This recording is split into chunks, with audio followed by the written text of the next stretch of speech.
Hi, good morning everyone. My name is Enrico Santus and I am a data science leader at Bayer. Today I'd like to talk about a project that I've done together with the University of Udine and the Hong Kong Polytechnic University.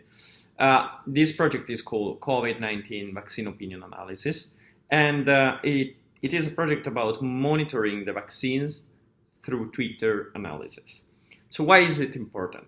Well, as you know, this pandemic has affected our society and actually tested the resilience of the healthcare systems, also the most advanced ones.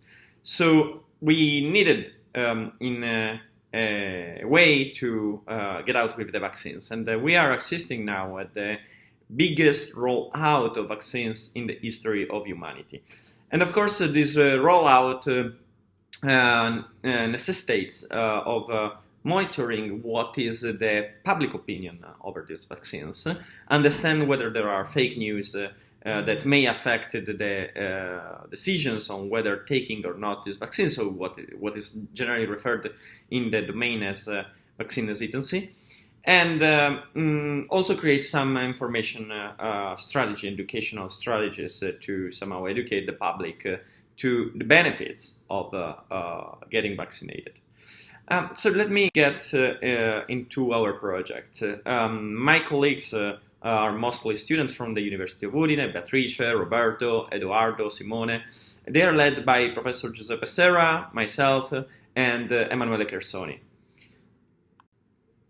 So the idea of our platform, which is what I'm going to present in a few minutes, is to provide insights that can be used by journalists, general public, or regulators to somehow understand what's going on Twitter.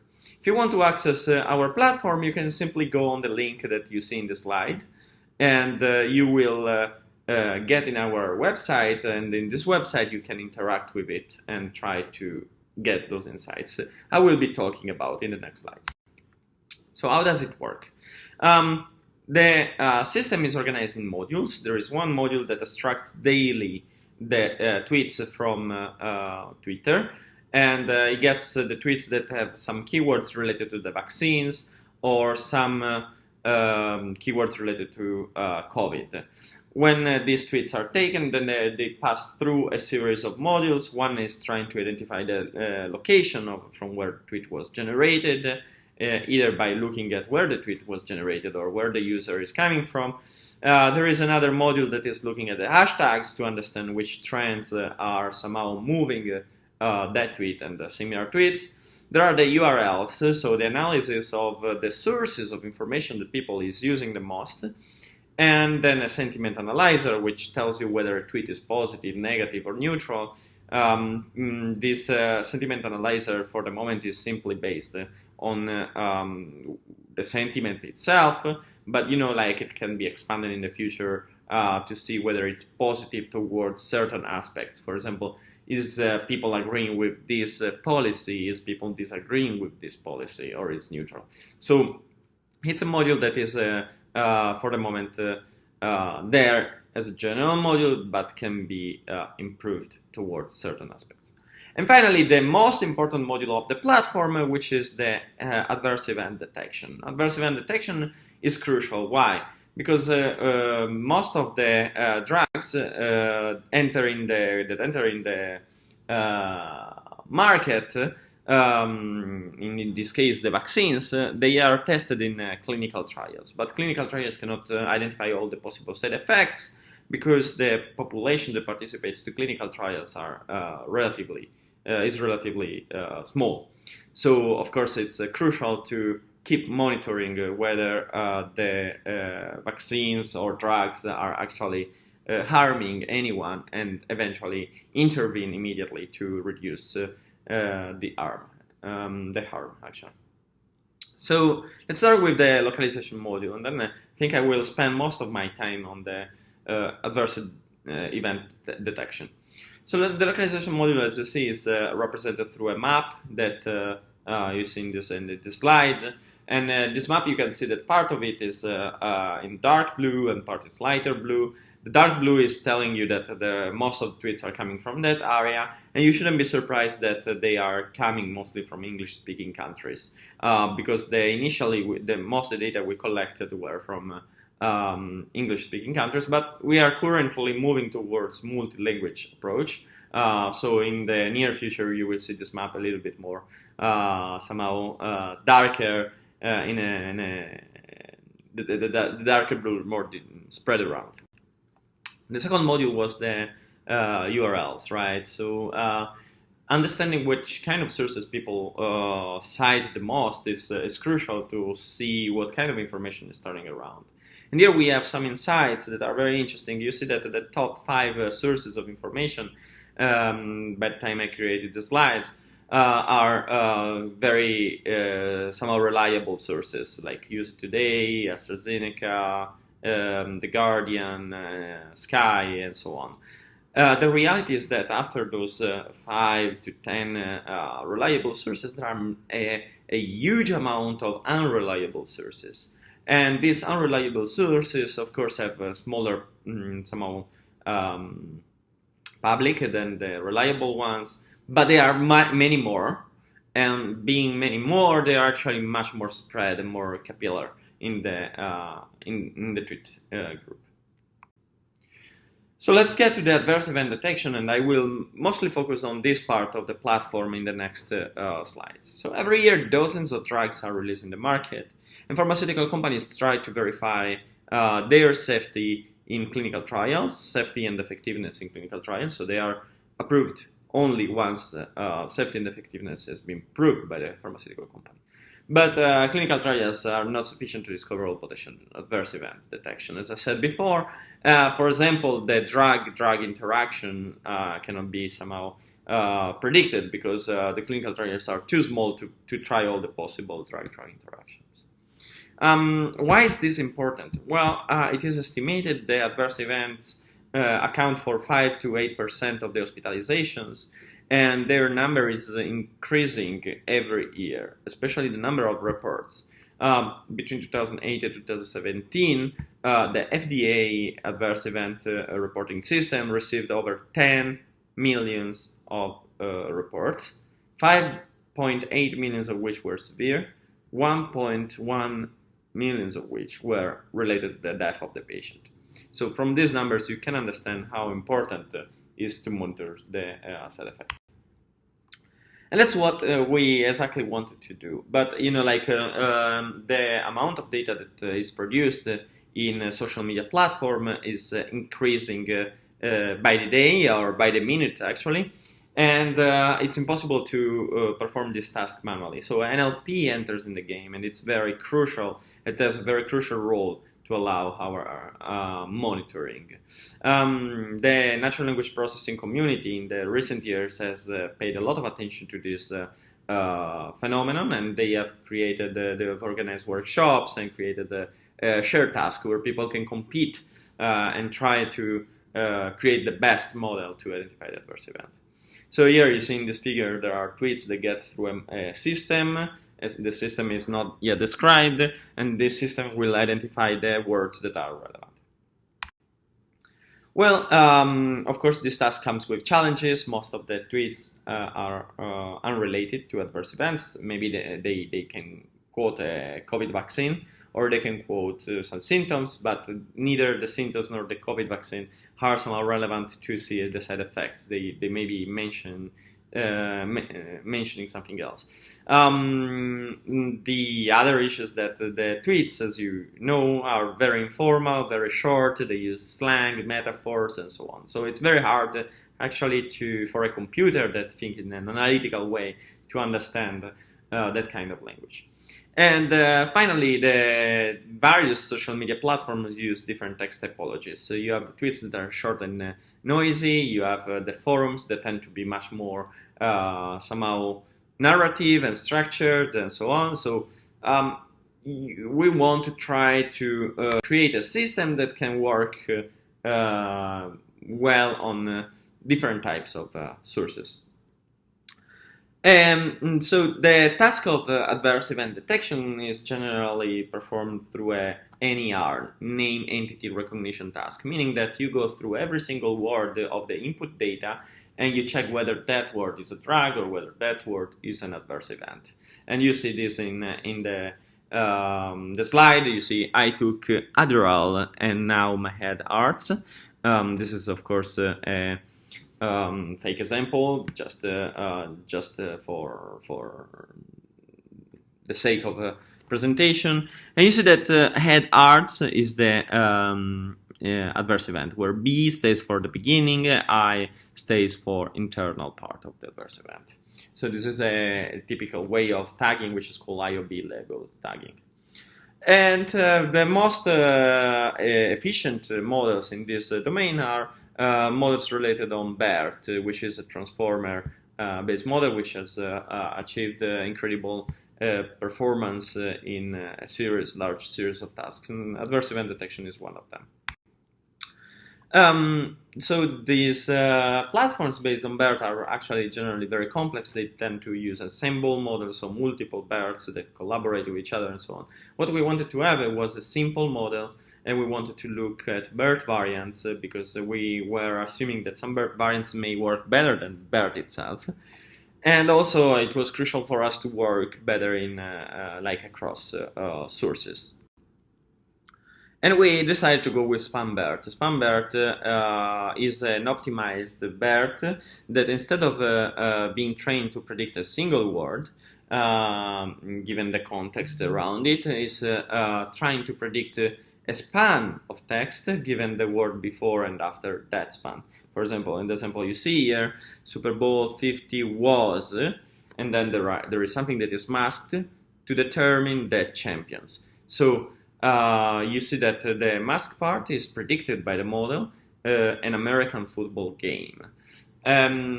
So the system is trained to predict this kind of spans. And why is it relevant for our task? Well, first of all, because in adverse event detection, you don't extract single words, but you extract like spans of text. Like generally, people say my head hurt. They don't say headache. They may, but not necessarily. So generally, it's more words. Also, informal text tend to contain idiomatic expressions more than very medical specific words, and this is another reason. And the other reason is that the SpanBERT somehow favor the system to learn a more kind of broader context rather than specific words relations. And in social media, this is actually very important, especially when you look at multiple types of social media text. So let's see the architecture very quickly. We use the SpanBERT followed by a CRF. So SpanBERT takes in input some text, it tokenizes it, and then it creates some embeddings. So they are called contextualized embeddings. And these embeddings go through a linear layer plus softmax, which decides some temporary labels. Then there is the CRF. The CRF is a system that learns the transition between the labels. So it will try to harmonize this transition and then return the final labels. And this system actually performs well. We will show you the experimental setting in a second. We utilize two major source of data. One was SMMM4H 2019, which is social media mining for health applications 2019 shared task. And it consists of 2,276 tweets, which are short and informal. And then the CADEC, which is instead made by 1,250 tweets. Actually, sorry, forum posts, which are instead much longer and formal. We, of course, utilize several baselines, BERT plus CRF. Remember, CRF is for harmonizing the temporary labels. SpanBERT without the CRF, and then the top four models of SMMM4H 2014.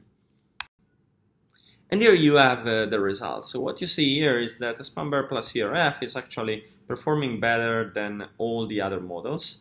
it's in 3 out of 4 cases. Particularly, you see the metrics for partial F1 score. The spam bear plus CRF performs always better, and in CADEC and the strict F1 score in CADEC. A little bit better in SMM4H for the strict, but slightly behind for the SMM4H partial, where BERT plus CRF actually performs better. So what we learned from here? We learned that the spans are actually very useful, and we learned that SpamBERT was able to extract the full span, while the other models tend to extract only a couple of words or one word that is part of the span. So that's why the other models are more competitive on the partial F1 score, because the partial F1 score will give you a hit even if you find only one of the words of those that need to be extracted. The system was sent to the SMM4H leaderboard and was ranked first in the period. I don't know now. I've seen this like a month ago, and 1-2 months ago, and it was that case. Maybe now there are other systems in the leaderboard, but what is important is that in February, with the system, we obtained the best IBM short paper. Yes, that was like an initiative, and we wanted to use these models and integrate to the platform that I was describing at the very beginning. So that's what we did. We did the integration, and then every day the system extracts the adverse event from the tweets, and it populates this word cloud that you can see here. So this word cloud is populated with the adverse events of all the vaccines. In this case, you see in the slide only 3 of them, but actually if you go on the website, you see all of them. And you can turn on or off different vaccines just to see, like, if you want to analyze specifically some of them. And you see the bigger the text, the more frequent is that specific adverse event. This was very relevant in the period where there were the discussion about AstraZeneca, Johnson & Johnson, about a cloud. Our system was able actually to identify very early some signals of these clouds, and it could actually see how the discussion on Twitter changed in the moment regulators intervened. So you can see really in the charts incredible changes in topic trends when the regulators intervene, and you can really identify the date. Very interesting, you may see also some sentiment changes in the period, if you look at the long period when news come out, or when some scientific paper demonstrated that vaccines were actually useful. So this system is actually helping us to have an understanding of what is the public opinion. If you click on one of the adverse events, what you will have is a pop-up window where you can actually see the tweets, the original tweets, with the information, and then they are colored in red or green or gray, depending on whether they are negative, positive, or neutral. And also you can see the agglomerated statistics, where you see which adverse events are more somehow correlated to a specific vaccine. And you see here, for example, the allergic reaction is more correlated to Pfizer and Moderna, while headache is more correlated to AstraZeneca.